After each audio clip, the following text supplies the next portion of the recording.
Salut à tous et bienvenue aujourd'hui dans la caverne pour un nouveau point Blender. Donc aujourd'hui on s'attaque à la session 9 des points Blender. Donc aujourd'hui on va aborder la caméra, on va parler également donc des passes, d'accord, donc les échantillons, les passes, donc comment ça fonctionne un petit peu globalement, hein, d'accord, donc je vais pas rentrer dans les détails, mais juste pour vous donner un petit peu le fonctionnement des passes. Le compositing, donc qu'est-ce que c'est le compositing et les possibilités du compositing. Donc pareil, ce sera juste une vidéo de survol sur le compositing, mais si vous voulez plus de détails, n'hésitez pas donc à m'en faire part en commentaire et j'essaierai de faire une vidéo sur le compositing dédié.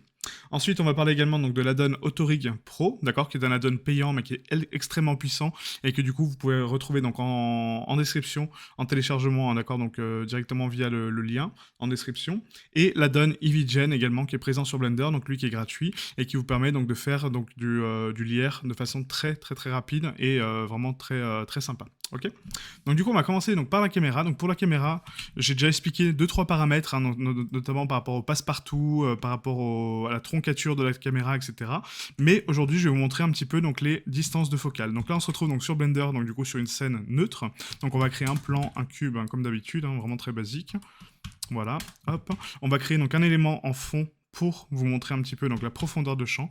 Et du coup, hop, vous parler un petit peu de la caméra. Donc la caméra, quand vous voulez passer en mode caméra, donc du coup on appuie sur la touche 0 du pavé numérique, d'accord, pour activer donc le mode caméra. Et ici, dans les paramètres de vue, encore une fois, donc on retrouve les paramètres de troncature que j'ai déjà abordés sur une autre vidéo. Et on peut également donc cocher ici caméra to view, ce qui nous permet d'en voir le contrôle sur la caméra en termes de dézoom avec la molette, en termes de rotation avec shift, clic du milieu, d'accord, donc en termes de déplacement, et du coup en termes de rotation avec clic du milieu uniquement, pour tourner autour de l'objet. D'accord. Donc ça, c'est les raccourcis de base. Si vous voulez faire un zoom progressif sur l'objet, on appuie sur CTRL, clic du milieu, et du coup, on approche ou on recule de l'objet, d'accord, donc avec la souris. Voilà. Et si vous voulez donc passer donc sur les modes de vue, hein, donc les modes de vue, j'en ai déjà pas trop parlé, mais bon voilà. Donc vous avez la touche 1 qui vous permet de passer en mode face, la touche 3 qui vous permet de passer en mode côté, la touche 7 qui permet de passer en vue de dessus. Et si vous voulez inverser ces vues, donc passer en vue arrière, gauche et dessous, du coup c'est CTRL 1 pour la vue arrière, CTRL 3 pour la vue de droite, enfin de gauche, excusez-moi, et CTRL 7 pour la vue de dessous. D'accord. Donc ça, c'est les raccourcis pour la caméra et pour la vue en général. Ensuite, pour la caméra, donc vous retrouvez donc ici les paramètres sur la droite. Donc quand on sélectionne notre caméra ici, on peut donc régler le type de focale, d'accord. Donc actuellement, nous sommes sur le mode perspective. On peut passer en orthogonal pour ne pas avoir de notion de perspective et du coup avoir une prise de vue orthogonale, d'accord, qui permet d'avoir des effets d'un peu d'isométrie. Donc c'est la 2.5D à peu près, voilà. Et ensuite, on a donc le mode panoramique, donc qui nous permet de faire des panoramas avec différents types de panoramas. Donc actuellement, nous sommes sur le mode fisheye, d'accord. Et si j'active ici donc le rendu, on va juste mettre un éclairage. Hop. Voilà, on peut voir ce que le fisheye fait. D'accord. Donc le fisheye, donc les modes de panorama sont uniquement visibles en vue rendue. D'accord, ne sont pas visibles en vue standard. D'accord. Donc là, si je quitte le mode rendu, on ne voit pas le mode fisheye. D'accord. Il faut passer en mode rendu pour voir le mode fisheye. Ok. Donc les modes de caméra, donc du coup ici vous en avez plusieurs, hein, donc du coup en termes de panoramique, on a donc l'équi rectangulaire qui permet donc de faire des perspectives donc équi rectangulaires pour faire des HDRI, d'accord, donc pour faire des panoramas 360 degrés. On a ici donc le réglage des angles, ok. Ensuite on a donc le fisheye que je vous ai montré, hein, donc équidistant, et le fisheye du coup équisolide qui est le fisheye que je vous ai montré au départ. Ensuite, on a donc la boule miroir également, hein, qui permet de faire donc une sphère miroir pour effectuer par exemple un rendu d'HDRI. Hein, donc quand on applique une texture HDRI sur une boule miroir, ça nous permet de la snapper sur cette boule, d'accord. Et ensuite, voilà, donc le mode perspective, hein, que du coup comporte donc la longueur de focale, d'accord. Donc la longueur de focale va contrôler la distance de votre focale, donc ce n'est pas le zoom, hein, c'est la distance de focale. Donc en général, on travaille en 24 mm, 50, 75, 300 mm, voilà, donc des focales d'appareil photo. On a donc l'unité de focale, d'accord. Donc moi je vous conseille de mettre en millimètres parce que c'est beaucoup plus parlant par rapport à un appareil photo, mais on peut également mettre en champ de vision, du coup en degrés, d'accord. Donc là c'est pas très parlant pour moi, donc je préfère travailler en millimètres. Ensuite, on a donc le décalage de la vue qui permet donc de décaler la caméra, d'accord. Donc ça, c'est comme une rotation de la caméra, mais avec un décalage uniquement de la caméra et pas de la vue de la caméra, mais pas de la caméra, d'accord. Donc c'est pas la caméra qui va se déplacer comme ça, c'est la vue de la caméra qu'on décale, ok. Ensuite, on a donc le clipping, hein, donc ça c'est la troncature de la caméra, donc pas de la vue, hein, à savoir qu'il y a deux choses différentes, le clipping de la vue et le clipping de la caméra, ok. Ensuite, en caméra, donc on a ici donc le remplissage du capteur, donc ici on est en taille, donc 36 mm, on a ici donc en automatique, horizontal ou vertical. Donc ça pareil, c'est pour régler donc la distance de focale avec donc les paramètres de hauteur, vous voyez, et de largeur, en fonction de la focale. Donc moi je laisse en automatique de base, et je règle ma longueur de focale ici. Ok. Ensuite, on a ici donc les hersures. Donc les hersures, qu'est-ce que c'est? Ça vous permet donc d'avoir des marges de sécurité pour votre rendu. Vous voyez, donc là, elles sont affichées ici. Hein, donc je vais zoomer un petit peu sur la caméra. Hop, voilà. Donc je désactive le contrôle de la caméra par la vue. Comme ça, je peux zoomer sur mon viewport. Hein, voilà. Et là, je peux recocher la vue à la caméra tranquillement. Et là, voilà, donc c'est ça les hersures, d'accord? Donc ça vous permet d'avoir donc une bordure de sécurité pour avoir une image toujours centrée et parfaitement propre, d'accord? Donc ça, on peut le coupler avec donc des effets de...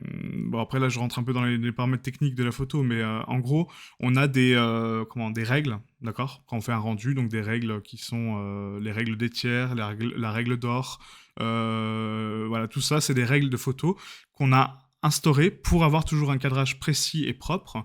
Et ça, on peut le retrouver donc ici, en fait, hein, quand vous activez donc les hersures, donc non seulement vous avez votre marge, mais on a ici aussi donc les images de fond. Quand on coche ça, c'est pas image de fond, excusez-moi, c'est dans affichage vue 3D, voilà. On a ici donc là les guides de composition, vous voyez. Donc là, on a la règle des tiers, d'accord, qui va nous diviser donc notre image en tiers, d'accord, donc en rectangle de 3 par 3. Ok, donc ça nous fait 9 rectangles. Et après, vous avez des règles autour de ça pour la composition de votre image, d'accord. Ensuite, on a ici donc l'affichage du centre qui nous permet d'avoir une grille centrale pour toujours centrer notre sujet. On a donc la diagonale, pareil, donc c'est le centre en fait mais par la diagonale. On a ensuite donc le facteur d'or, donc la règle d'or, d'accord. Le triangle A qui nous permet d'avoir donc pareil des lignes de composition qui sont ici, vous voyez. Donc ça c'est le triangle A et le triangle B qui est normalement inversé de l'autre côté, d'accord. Ensuite, on a donc l'harmonie, pareil, donc avec un triangle A. Donc ça, pour moi, ça correspond exactement au triangle A du facteur d'or, mais bon, je vois pas trop la différence, mais voilà. On a ici donc l'harmonie, en fait, encore une fois, qui correspond au triangle A et au triangle B. C'est exactement la même chose. Ok. Voilà, donc ça, c'est des choses que vous pouvez activer sur votre caméra pour, justement, voir un petit peu donc les guides de composition et votre image. Donc ça ne sera pas perçu au rendu, d'accord? C'est juste des guides de composition. Vous n'allez pas voir ces lignes-là au rendu, d'accord? Si on fait un rendu, il n'y aura pas de ligne, il y aura juste le rendu basique. Hein. Donc là, si je fais un rendu, hop, voilà, on va faire un rendu très rapide. Voilà, j'ai uniquement, vous voyez, mon image. Donc je n'ai pas les lignes de composition, d'accord? C'est juste une aide pour vous aider à composer votre image. Ensuite, donc là, on va désactiver donc la règle des tiers et du coup les hersures, hein, on n'en a pas besoin. On peut afficher également donc une image de fond, donc là ça permet d'ajouter donc une image de fond sur la caméra. Donc on peut ouvrir donc une image ou un clip vidéo. Donc ça c'est très pratique pour faire de l'incrustation sur une vidéo ou du tracking, d'accord. Donc ça c'est un autre sujet, hein, je vais pas l'aborder ici parce que c'est beaucoup trop long et beaucoup trop dense. Mais du coup on peut afficher voilà donc une texture juste en fond. Hein, donc je vais prendre n'importe quoi, je vais prendre une barque, voilà, hop. On prend ça en couleur, et du coup, voilà. Donc mon image se répercute dans le fond. D'accord. Donc ça, c'est si vous voulez mettre une image en fond sans vous soucier de la scène, d'accord, et que du coup, elle soit toujours relative par rapport à votre caméra, vous voyez, là, l'image ne bouge pas. Donc elle sera toujours constante par rapport à la caméra. Donc ça, c'est image de fond. Ensuite, on a donc ici les paramètres d'affichage vue 3D. Donc on a déjà parlé du passe-partout pour tronquer la vue autour de la caméra, d'accord. Donc si vous quittez la vue caméra, le viewport redevient normal. Par contre, quand je passe en vue caméra, je ne vois que ce que voit ma caméra. Donc ça, j'en ai déjà parlé sur la troncature de la vue et aussi donc le render region, d'accord, donc le rendu de région. Ensuite, on a ici donc affiché donc les limites donc du capteur, d'accord, donc le brouillard, afficher donc le capteur et le nom, d'accord, donc du capteur, d'accord, donc le nom de la caméra. Si par exemple vous dites, bah ça c'est la caméra contrôle. Donc contrôle 01, voilà. Donc du coup, ça va m'afficher donc le nom en bas de ma caméra, d'accord, donc en bas à gauche. Ça, encore une fois, ce n'est pas vu au rendu, c'est pour vous aider à savoir sur quelle caméra vous êtes. Bon, en général, pour savoir sur la caméra sur laquelle on est, moi, j'affiche pas ça. Je vois directement avec l'icône qui est ici en vert. Supposons que là, j'ai deux caméras sur la scène, d'accord. Hop, voilà, donc je crée une autre caméra. Vous voyez qu'en fait, donc celle-ci, donc la caméra active donc, et la caméra qui est cochée, d'accord, donc la caméra contrôle 01. Si je veux activer celle-ci, j'ai juste à la cocher ici, vous voyez, donc là je passe sur la nouvelle caméra. C'est comme ça que je switch de caméra. Donc là, cette caméra-là, je vais la placer autre part. Alors, on va le passer à l'arrière de l'objet, par exemple. Voilà. Et vous voyez, donc j'ai ma caméra qui est là-bas, et là, ma nouvelle caméra. Donc pour les switcher, j'ai juste à faire un clic sur la caméra active. Ok? Donc ça vous permet d'avoir plusieurs prises de vue et du coup de faire des effets un peu cool de transition de caméra avec donc une différente focale, hein, parce que cette caméra est indépendante. Donc les réglages que j'ai sur cette caméra peuvent être tout autres. Donc là je suis en 25 mm. Je repasse sur ma caméra principale, je suis en 27. Donc là on va passer en 50. Voilà, on dézoome un peu. Hop, je dézoome. Voilà. Et là quand je switch, vous voyez, je repasse en 25 mm et en 50. Ok? Donc ça c'est les switches de caméra. Ensuite, on a donc la profondeur de champ. Donc la profondeur de champ, pour ma part, donc n'est pas ultra révélatrice, mais bien réglée. Normalement, ça fonctionne plutôt pas mal. Donc quand on active la profondeur de champ, ça va donner donc un effet flouté à l'arrière de votre objet en fonction de la distance de focus. D'accord. Donc le focus en photo, c'est la centrer la vue en fait sur un point précis et du coup donc flouter un petit peu le contour. Donc là on a deux objets, vous voyez, donc mon cube et ma sphère. Si je sélectionne la pipette et que je sélectionne mon cube, ma sphère va se retrouver un petit peu plus floutée, d'accord? Et plus je vais l'éloigner dans la vue, d'accord? Et plus elle sera floutée en fonction de la distance par rapport à ma caméra.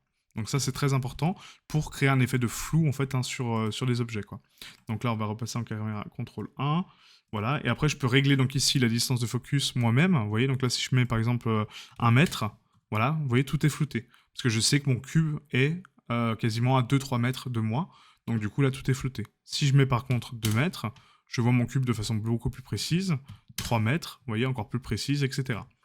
5, voilà, et ainsi de suite. Donc là vous pouvez contrôler votre focus directement ici. Ensuite, on a donc les paramètres d'ouverture de votre focale, d'accord? Donc là, on est à 2.8, on peut mettre à 1.4 pour avoir donc beaucoup plus d'ouverture en termes de focale. On peut régler aussi la quantité de lames qui monte jusqu'à 16, donc ça c'est pareil, des paramètres d'appareil photo, hein, je ne vais pas rentrer dans les détails. On peut régler donc la rotation de l'angle par rapport au focus, d'accord? Encore une fois, donc par rapport aux lames, et le facteur d'influence aussi par rapport à la rotation et ce que je vois sur la scène, d'accord? Donc ça c'est le facteur d'influence de tous les paramètres qui sont là. À quel point ils vont avoir une incidence sur mes réglages de caméra. Ok. Donc là, c'est à peu près tout pour la caméra. Voilà. Donc un point rapide, mais quand même assez conséquent, parce que voilà, il y avait pas mal de paramètres à aborder. Mais je vous invite à faire des tests, hein, du coup. Donc voilà, à vérifier un petit peu tous les paramètres que je viens de vous retranscrire pour vous faire votre propre avis. Du coup, on va passer donc aux paramètres 2, donc les passes. Donc les passes, j'en ai déjà parlé donc sur les moteurs de rendu Eevee et Cycles. Donc les passes correspondent ici aux échantillonnages, d'accord? Donc ça, c'est les passes que votre rendu va effectuer pour réaliser votre rendu. Donc à savoir une précision par rapport aux passes, c'est qu'en fait si vous travaillez avec votre CPU, il faut avoir donc une taille de tuile beaucoup plus petite, d'accord? Donc actuellement ici donc j'utilise du coup donc là c'est dans performance, voilà, j'ai l'autotile size qui est un add-on qui permet de calculer la taille de tuile automatiquement par rapport à ma carte graphique, d'accord? Mais parfois on peut la régler nous personnellement. Donc là si je suis sur le CPU, d'accord? Donc sur mon processeur, je peux ici réduire la taille de tuile parce que du coup ça va être beaucoup plus rapide. Un CPU, lui, calcule quasiment entre 6, voire plus, hein, des fois 6 ou 16 ou 32 tuiles en même temps, d'accord? Donc 32 points. Ces points-là, par contre, s'ils sont grands, il va mettre énormément de temps à les calculer parce qu'il n'est pas fait pour calculer des grosses plages de tuiles, d'accord? Donc des gros pixels. Si par contre vous réduisez donc votre taille de tuile entre 16 et 32 pixels, là c'est une taille adaptée pour le CPU, et du coup votre rendu sera beaucoup plus rapide. Donc là si je passe à 16, vous voyez, donc j'effectue un rendu ici très rapide de ma scène, vous voyez la taille de tuile. Voilà, donc elle calcule quasiment donc 16, je crois, hein, je crois que c'est 16 tuiles en même temps, et là j'ai mon rendu, alors que c'est avec le CPU, d'accord? Maintenant si j'augmente la taille de tuile et que du coup je passe sur une taille de tuile beaucoup plus grande, donc en performance encore une fois, on va passer par exemple, je dis tiens j'ai envie d'avoir des tuiles de 256 par 256, ok? Voilà, donc toujours un nombre constant, hein, faire attention, et là je fais mon rendu, hop, vous allez voir que c'est beaucoup plus lent, d'accord, qu'avant, voilà. Pourquoi? Parce que les tailles de tuiles sont beaucoup plus grosses, et du coup mon temps de rendu est beaucoup plus lent, parce que du coup il comprend beaucoup moins les tuiles importantes. D'accord? Donc très important de faire attention à la taille de tuiles. Par contre, quand on est en GPU, là c'est l'inverse, il faut mettre des tuiles beaucoup plus grandes, d'accord? Donc là si je mets 16 par 16, hop, voilà.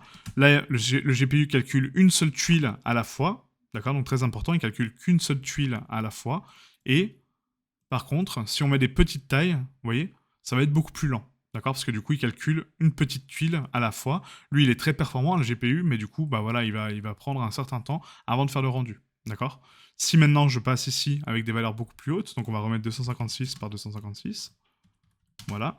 Là, il va me calculer donc une tuile en globalité beaucoup plus grosse, et vous voyez, beaucoup plus rapide. Là, j'ai mon rendu, vous voyez, à peine en quoi, 2 secondes, d'accord? Voilà, donc je vous invite à comparer le temps, hein, d'accord? Donc là, c'était 2 secondes pour le rendu, 4 secondes 57 pour le compositing, parce que j'ai un nœud de composition dedans, mais c'est beaucoup plus rapide. Donc les grosses tuiles pour le GPU, les petites tuiles pour le CPU. Et c'est pour ça que quand on fait un couplage de GPU-CPU, donc ici, hein, ça, je vous mettrai la vidéo où je parle de ça de façon plus précise, mais ici, dans le système, on peut cocher, vous voyez, donc là, j'ai 2 cartes graphiques, donc j'ai ma RTX 3060 et ma GTX 1060 enfin 1060, pardon, excusez-moi, à 6 Go. Quand je coche les deux, en fait, celle-là va ralentir celle-là, d'accord? Donc la moins puissante va ralentir la plus puissante. Pourquoi? Parce que la plus puissante calcule tellement vite que elle est un peu la ramasse. Il faut savoir que votre carte graphique actuelle, donc la plus puissante, ne va pas prendre le relais parce que l'autre est plus lente. Non. Si elle a commencé à calculer une tuile, bah du coup elle va la calculer jusqu'à la fin, peu importe le temps que ça va lui prendre, pendant que lui, bah après il va finir son travail et après il va s'arrêter, tout simplement. Donc c'est ça un petit peu le reproche que je fais, c'est qu'en fait ce n'est pas couplé, c'est indépendant, d'accord? C'est-à-dire que chaque tuile appartient au GPU ou au CPU, voilà, en fonction de leur capacité. Et une fois qu'ils ont commencé à calculer quelque chose, bah, même s'ils n'ont pas fini, c'est pas pour autant que l'autre va prendre le relais. Et c'est pour ça que ça ralentit énormément le rendu. Donc j'ai fait plusieurs tests sur la vidéo que je vous mets en description hein, par rapport à ça. Donc si vous avez une carte très puissante en GPU, ne cochez pas les deux. Par contre, si vous avez une petite carte, voilà, par exemple, supposons que j'aurais juste ma 1060 et que du coup mon CPU, bah là je cocherai les deux, d'accord? Et en taille de tuile, je mettrais une taille entre deux, donc pas 256, j'aurais mis peut-être 64 ou 128, voilà, pour avoir quelque chose de cohérent. Ok? Voilà. Donc ça, c'est pour la taille de tuile. Donc le nombre de passes que vous allez mettre ici, en termes de rendu, va dépendre du grain. Savoir que le grain, en fait, donc, est quelque chose qui se passe par rapport au rebond de lumière. Quand vous avez une scène ouverte comme ça, l'avantage, c'est que vous avez un éclairage global ambiant, et il n'a pas beaucoup de rebonds, parce que dans le sens où donc les rebonds, en fait, se font de façon infinie. D'accord? Donc ils touchent une fois la surface, mais ils n'ont pas d'autre surface pour rebondir. Par contre, si j'ai une pièce fermée, avec des murs où mon volume est fermé, et là que la lumière rentre, elle va taper sur les murs de façon indéfinie, et du coup, là, ça va me créer du grain. Pourquoi? Parce qu'il y aura beaucoup plus de rebonds. Donc là, faire attention à ça. Quand vous faites un rendu en extérieur, ne mettez pas beaucoup de samples, ça sert strictement à rien. Par contre, en intérieur, effectivement, il faut booster un petit peu les samples pour enlever un maximum de grains. Et après, vous pouvez mettre donc dans la partie compositing, hein, du coup, un nœud de denoise qui va denoiser un petit peu, donc qui va nettoyer un petit peu la scène. Ok? Voilà, donc ça c'était pour les passes. Ensuite, donc le compositing, justement, on y vient. Donc le compositing, qu'est-ce que c'est? C'est quand vous avez fait votre rendu, d'accord? Donc votre image est présente, donc elle est faite, et vous avez la possibilité, donc du coup, je vais enlever mes nœuds hein, de base. Voilà, vous avez la possibilité donc de cliquer ici, utiliser les nœuds, d'accord? Donc vous de base, normalement, c'est désactivé, donc vous cliquez ici, utiliser les nœuds. Ça va vous afficher donc votre calque de rendu et un nœud de compositing. Et là, sur ce câble, vous pouvez placer des nœuds qui vont modifier votre image. Donc là, je vais vous mettre un visualisateur, par exemple, pour voir l'image sur ce viewport, d'accord? Donc je prends mon image, je le connecte à mon visualisateur, et là, je vois mon rendu en fond, d'accord? Comme ça me permet de travailler directement dessus. Maintenant, j'ai envie de le retoucher un peu en couleur, en contraste, etc. Bah, comment je fais? J'ai des nœuds de couleur, donc je vais mettre un luminosité contraste, et là, je vais régler le contraste de mon image. Vous voyez? Donc je l'augmente, voilà, donc je vais booster le... Bon, voilà, c'est beaucoup trop, hein. Mais vous avez compris, quoi. Voilà, donc là, je mets un contraste à 15, voilà, je contraste mes couleurs. L'éclairage, pareil, j'augmente la luminosité, donc on va mettre à 15 aussi. Hop, voilà, je récupère un peu de clarté. D'accord? Et en fait, chaque nœud que vous allez donc emboîter dans ce schéma va donner des effets différents à votre image, d'accord? Donc pour la plupart des nœuds que j'utilise moi personnellement, en fait, hein, pour avoir donc des effets de lumière et des effets de clarté, j'utilise donc un filtre de éblouissement qui va me permettre donc de créer le bloom qui manque sur Cycles, hein, qui est présent sur Eevee mais pas sur Cycles, et du coup je le mets en brouillard luminescent, en taille haute, et du coup la taille, on la laisse à 8, et le mélange on le met à 1, d'accord, pour mélanger une fois, ok? Et ensuite je mets un nœud de denoise, pour justement enlever le bruit qui est superflu. Sauf que le nœud de denoise va toujours au début, d'accord, c'est la source. D'abord, on fait le nettoyage de son image, d'accord, donc de son rendu, donc on la denoise, donc on enlève le grain, et ensuite on fait les effets par-dessus. Ne faites pas l'inverse, hein, d'accord? Donc si vous faites les effets par-dessus, et après vous faites un denoise, ça va vous donner des choses pas très jolies, hein, vraiment, quoi, d'accord? Donc toujours le denoise en début, d'accord? Donc d'abord je nettoie mon image, et ensuite je fais les effets que je veux. Donc voilà, en termes d'effets, donc je vais pas tout vous détailler, hein, mais on a beaucoup d'effets de distorsion, d'incrustation, de vecteurs, de filtres. Voilà, donc on a un filtre donc, pour flouter l'image, voilà, pour faire pas mal de choses. Et l'avantage, c'est qu'on peut, ici, au niveau du calque de rendu, rajouter des paramètres de calque. Et pour faire ça, on va ici donc dans la scène. Et là, sur la scène, c'est pas sur la scène, excusez-moi, sur les rendus. Donc ici, on a donc le post-process, donc ici au niveau des calques, voilà. Et là, si je combine, vous voyez, en fait, ici, donc, mes données, là, actuellement, j'ai en mode combiné, j'ai mes données Z, je peux cocher mon brouillard, vous voyez, mon brouillard c'est coché à gauche, je peux cocher ma normale, mes vecteurs, pourquoi pas, mes UV, ma data de denoising, mon indice d'objet, mon indice de matériel, le temps de rendu, pourquoi pas, voilà, pour l'afficher sur l'image, le sample count pour afficher sur mon image aussi, donc le nombre de samples que j'ai mis sur cette image. Ensuite, je peux diviser mon rendu en termes de lumière directe et indirecte, en termes de couleur, en termes de brillance, en termes de transmission, en termes de volume et en termes d'autres textures, donc à savoir l'ombre et l'occlusion ambiante. Voilà, du coup, donc je peux séparer mes canaux, vous voyez, comme là, en fait, et du coup afficher sur mon rendu. Ok. Donc ça, c'est pour le compositing. Donc si vous voulez une vidéo dédiée dessus, n'hésitez pas à m'en faire part. Mais il n'y a pas grand-chose à savoir. Après, c'est vraiment de combiner les nœuds. C'est un petit peu du Photoshop, mais sur Blender. D'accord. Donc c'est de la composition d'image sur Blender qui vous permet de séparer vos canaux directement, de retoucher vos couleurs, etc. Ok. Voilà, donc ensuite on va parler donc du coup de l'add-on Autorig Pro. Donc là je vais tout simplement donc juste créer en fait donc un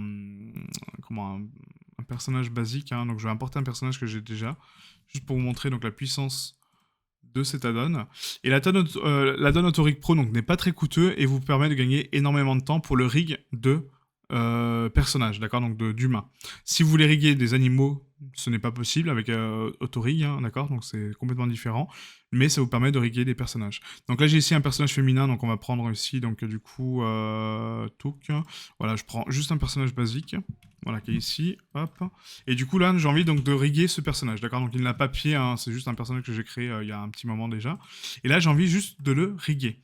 Donc je sélectionne mon mesh au complet, d'accord, donc tout mon mesh, hein, parce que j'ai envie de riguer également les vêtements, et là vous avez donc l'add-on Autorig Pro. Donc vous installez donc l'add-on Autorig Pro et après vous le cochez donc ici dans la liste, hein, d'accord, pour l'afficher directement sur Blender, d'accord. Donc là j'ai Autorig Pro Tools et le Proxy Picker, d'accord. Une fois qu'on a coché donc les trois options, on le retrouve ici donc ARP Autorig Pro et là vous avez donc trois panneaux, d'accord. Donc le panneau Rig, le panneau Pot et le panneau Divers. Donc là on va commencer par le panneau Rig et du coup pour riguer un personnage, on a ici donc l'Autorig Pro Smart. On sélectionne Get Selected Objects, d'accord, pour obtenir donc les mèches. Et là, il me dit attention que les mèches, parce que là, j'ai mes caméras sélectionnées, vous voyez. Donc, on va supprimer donc les caméras. Hop, voilà, on prend que le mesh, et là, on clique sur Get Selected Objects avec le corps actif. Voilà, toc, voilà. Donc là, la donne s'active, d'accord. Donc du coup, on a ici donc Add Neck pour ajouter le cou. Donc je vais ajouter donc le cou de mon personnage. On a donc Add Chin qui est le menton. Donc on ajoute le menton. Ensuite, on a donc Add Shoulders qui sont les épaules. Voilà. Add Wrists pour les poignets. Et Add Spine Root qui est donc la racine de votre colonne vertébrale. D'accord. Donc en général, c'est au niveau du bassin. Ensuite, on a donc Add Ankles qui est pour les hanches. Pas les hanches, les chevilles, hein, excusez-moi, j'avais plus le nom.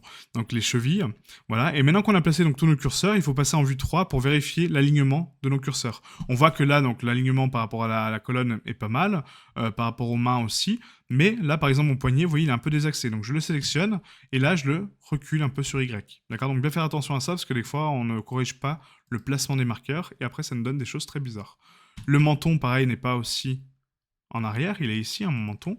Mon cou, il est un petit peu plus en arrière quand même, hein, aussi, hein, on va le reculer un petit peu. Voilà. Et mes épaules un tout petit peu aussi à l'arrière, voilà. Et pourquoi pas ma colonne un tout petit peu à l'arrière. Voilà. Donc là, j'ai placé mes marqueurs. Ensuite, on a ici donc la possibilité donc, de trouver les doigts par rapport à un type de voxel. Donc du coup, qu'est-ce qu'il va faire ? Il va prendre donc, la base donc, du poignet et il va calculer le nombre de doigts que j'ai sur mon personnage. Donc là, j'en ai 5. Donc je dis, bah ok, j'ai 5 doigts. Je veux un voxel type 1, la précision, je vais la mettre à 10.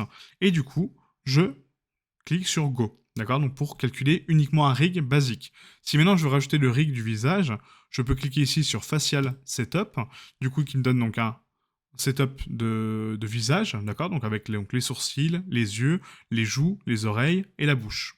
Et pour placer ces marqueurs-là, il faut activer donc le snapping de face, d'accord ? Pour coller donc les marqueurs sur les faces.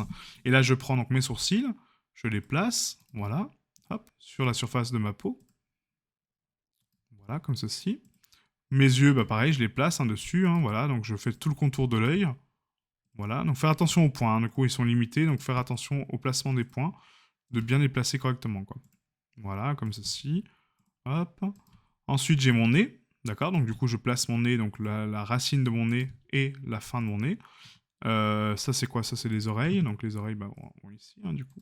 Tac, voilà. Ensuite, on a donc les joues, qui vont partir donc de la base jusqu'à la cime, qui vont ici à peu près, comme ça. La bouche. Hop.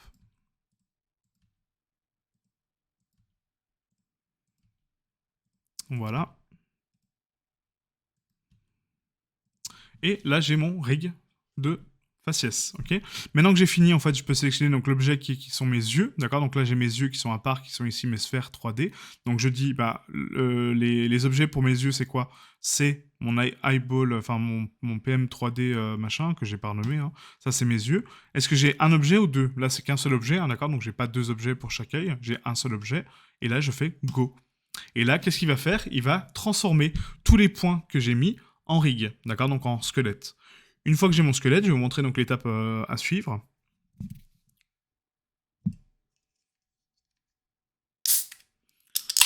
Voilà, donc là j'ai mon squelette, donc on voit que tous les points ont été assignés, vous voyez, par rapport à leur surface, vous voyez, donc les sourcils, on a les yeux, donc le rig pour les yeux, on a les oreilles, les joues également, qui sont ici, on a donc la mâchoire, le cou, voilà, tout est bien placé. Je vérifie mes doigts, bah mes doigts sont pas trop mal, franchement c'est cool, ils sont bien placés, voilà. Mon rig est propre, ok. Une fois que j'ai validé mon rig, donc une fois qu'il est fini, je repasse en mode objet, je resélectionne tout mon mesh avec le squelette en dernier, d'accord. Donc le squelette, il faut qu'il soit jaune. Et là, je clique sur peau. Non, c'est pas peau encore, excusez-moi, il me manque une étape. C'est que d'abord, je dois transformer mon rig en rig contrôlable, parce que là, actuellement, ce ne sont que des os, d'accord, donc il n'y a pas de contrôleur. Pour activer donc les contrôleurs, je clique ici sur Match to Rig, donc je clique sur mon rig, Match to Rig, donc ça le transforme en, vous voyez, en contrôleur, d'accord, donc des contrôleurs qui ont des boîtes englobantes, des contrôleurs, tout simplement. Donc je vais pas expliquer ce que c'est un contrôleur, son nom parle par lui-même, ça va contrôler votre mesh. Une fois que mon contrôleur est bien réglé, je me dis ok, bah c'est cool. Là maintenant, je sélectionne tout mon objet. Le rig en dernier, d'accord, donc en actif. Il faut qu'il soit jaune brillant et pas orange. Et là, je clique sur peau et je mets donc soit par heatmaps, soit par voxel, soit par voxel. Ça c'est un autre add-on ensuite. C'est un voxel par chaleur en fait. Donc nous on va mettre par chaleur et on clique sur bind. Et là, ça va associer mon rig au mesh, tout simplement. Donc du coup, ça va contrôler en fait donc le rig automatiquement par rapport à la distance donc des os en fait où ils sont, et ça va calculer bah voilà l'os du bras, il va contrôler le haut du bras, le doigt gauche, bah, cet os là il va contrôler que cet os là, voilà exactement. Et du coup en fait ça va faire donc un calcul par rapport à votre mesh en termes de distance, en termes de vertex, et ça va vous donner un rig propre, d'accord. Donc faites attention aux différentes méthodes que je vous ai citées, donc les voxels, etc., parce que ça peut changer en fonction du personnage, en fonction de votre géométrie, donc bien nettoyer sa géométrie avant, bien contrôler sa rotation, sa taille, son origine vers sa géométrie, tout ce que je vous ai appris avant, en fait, tout ce que je vous ai retranscrit sur les points Blender avant, il faut bien faire ces étapes-là avant de pouvoir utiliser un add-on comme ça, parce que sinon ça vous donne des résultats pas très probants, ok. Voilà, donc ça c'était pour l'add-on Autorig Pro. Donc pareil, si vous voulez donc avoir plus de précision sur cet add-on, je vous invite à regarder donc sur le lien en description, donc déjà pour le télécharger, et pour le tester, du coup, et pour voir voilà, sa puissance. Vous voyez, donc là, je contrôle mon œil, d'accord. Et du coup, voilà. Donc, en fait, on a vraiment donc, tout le contrôle sur notre mesh. Donc, voilà, là, si je fais une rotation sur mon œil, vous voyez qu'en fait, je le contrôle directement. Du coup, le G, ça va le déplacer, d'accord. Et là, je peux contrôler donc, mes deux yeux avec le contrôleur qui est ici. Hop, voilà. Et là, je tourne mes yeux, vous voyez. Voilà. Donc, j'ai le contrôle sur mes yeux, j'ai le contrôle donc, sur mes oreilles, normalement, contrôle sur ma mâchoire, etc. D'accord. Voilà. Donc l'add-on Autorig Pro, vraiment très puissant, et je vous le conseille grandement. Ensuite, on va parler donc de l'add-on Ivy Gen. Donc l'add-on Ivy Gen, qu'est-ce que c'est? Donc là, on va supprimer tout ça. Hop, voilà, donc on nettoie la scène. On va faire ça, hop, comme ceci. Je vais créer un nouveau dossier, tout simplement, un nouveau fichier. Ce sera beaucoup plus simple. Donc l'add-on Ivy Gen, donc pareil, il est à cocher donc, dans les paramètres, ici, donc d'add-on, toujours. Donc vous tapez Ivy, donc IVY, et vous avez ici donc l'add-on Ivy Gen. L'add-on Ivy Gen, sauf que là, il me dit, il se retrouve en courbe. Sauf que quand je vais dans courbe, bah, il n'y est pas. D'accord, vous pouvez le chercher pendant 1000 ans, il ne sera pas là. Où est-ce qu'on retrouve donc l'addon IVGen? On le retrouve dans le panneau N, dans le panneau Create, d'accord, donc le panneau Créer. Et ici, on a donc les autres add-ons aussi qui ne sont pas présents dans la catégorie des meshes, hein, d'accord, donc le landscape, l'archimesh, etc. Et ça, on retrouve ici donc l'IV Generator. Donc l'IV Generator, en fait, donc, comporte pas mal de paramètres que je ne vais pas vous détailler en précis, hein, parce que c'est un peu long, mais on a en fait la possibilité donc, de contrôler donc, la quantité de racines qu'on va générer, l'épaisseur des racines, l'épaisseur des feuilles, la grandeur des feuilles, la quantité de feuilles, la quantité de branches et la taille de notre IV. Pour créer une IV, il faut aimanter notre curseur, et je dis bien le curseur, hein, sur le point où on veut démarrer notre IV. Donc là, je veux la démarrer ici, donc je fais un Shift S, curseur va sélection, mon curseur est là, parfait. Je sélectionne mon plan, parce que c'est lui qui va générer mon IV, d'accord? Ça ne marche pas seul, hein. Il faut quelque chose. Et là, je clique sur Add New IV, avec les paramètres par défaut. Et là, voilà ce que ça m'a créé. Ça m'a généré donc un mesh, d'accord, avec des feuilles, vous voyez, qui sont ici. Donc ça, c'est les feuilles de mon lierre, et les racines, vous voyez, que vous voyez en dessous. Mes racines qui sont là. D'accord? Donc les racines sont automatiquement liées aux feuilles, par contre les feuilles sont indépendantes si j'ai envie de les bouger. Ok?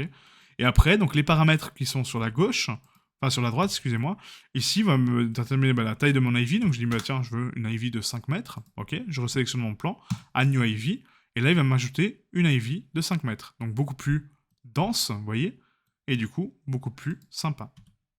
Donc ça c'est la taille, donc la profusion de mon IV. Voilà, donc là, donc la taille, en fait, donc plus elle est petite, en fait, et plus votre IV sera dense, d'accord? Donc là, si je mets à 0.01, et que je clique sur Add New IV, on va voir que du coup, même en laissant un paramètre de 5, donc ici, 5 mètres, si je descends cette valeur-là, donc déjà, il va prendre un certain temps à calculer, parce que du coup, elle va être très dense, mais du coup, j'aurai une taille beaucoup plus fine, d'accord? Donc beaucoup plus, voilà, beaucoup plus dense, vous voyez, en fait, par rapport aux branches, voilà. Donc ça, bien faire attention à ça, parce que du coup, c'est vraiment révélateur, quoi. Donc ne montez pas les valeurs trop hautes, parce que sinon, ça donne des trucs complètement stupides. Mais si on met par exemple à 0.1, que je reclique sur Add New IV, vous voyez qu'en fait, donc à 0.1, j'ai qu'une seule branche. Voilà. Donc c'est vraiment très particulier comme paramètre, parce qu'il faut vraiment jouer sur des valeurs décimales, et pas des grosses valeurs. Donc déjà, 0.1, c'est une grosse valeur, parce que du coup, ça m'a détruit complètement mon IV. Ok? Donc ensuite, vous avez ici donc, le max float length, donc la propagation en fait, des racines en termes de hauteur, l'adhésion, d'accord, donc l'adhésion sur le plan, à quel point elle va adhérer à la surface, les poids principaux, voilà, donc le random weight aussi, donc les points, voilà, pour la randomisation du poids, la gravity weight, donc l'influence qu'a la gravité sur mon IV, d'accord, à quel point ça va influencer sa croissance et sa propagation, l'adhésion, encore une fois, et du coup, voilà, donc la probabilité de branche, à quel point ça va se diviser, et les tailles de branches. Donc là, les tailles de branches, si je mets à 0.005, par exemple, que je régénère un IV, vous voyez que ma branche est beaucoup plus grosse. D'accord? Donc ça, encore une fois, c'est des paramètres très fins. Ne mettez pas les valeurs à 1, c'est pas logique. D'accord? Voilà. Et ensuite, vous avez les paramètres de feuilles. Donc on a ici donc grow leaves qui s'est coché, donc ça va mettre des feuilles, la taille des feuilles et le nombre de feuilles, donc la probabilité de nombre de feuilles par branche. Tout simplement. Ok? Voilà, donc j'espère que ça a été une session sympa pour vous, que vous avez appris encore des choses. J'essaie d'être le plus concis possible, mais voilà, vous voyez que certains points, je peux pas être concis non plus à dire, bah voilà, ça c'est ça, puis on s'en fout. Non, il faut quand même que je rentre un petit peu dans les détails, parce que sinon ça n'a pas d'intérêt. Mais voilà, j'essaie de faire au plus rapide, au plus concis, au plus propre, en espérant que ça vous plaise. Le prochain Bon Blender, du coup, aura lieu donc dans 2 jours. Du coup, on va parler donc de la Blender 3.0, donc les possibilités de la Blender 3.0 et pourquoi on va passer dorénavant sur la Blender 3.0 pour les tutoriels que je vais faire à l'avenir, d'accord. On va parler du sampling 3gen aussi, donc la génération d'arbres, que j'ai déjà fait une vidéo dessus, mais là je vais vous le détailler très rapidement. On va parler de l'addon Archimesh, de la librairie Blender justement qui est valable avec la 3.0, et de l'asset manager, ok. Donc merci à vous, et je vous dis à très bientôt. Ciao, ciao.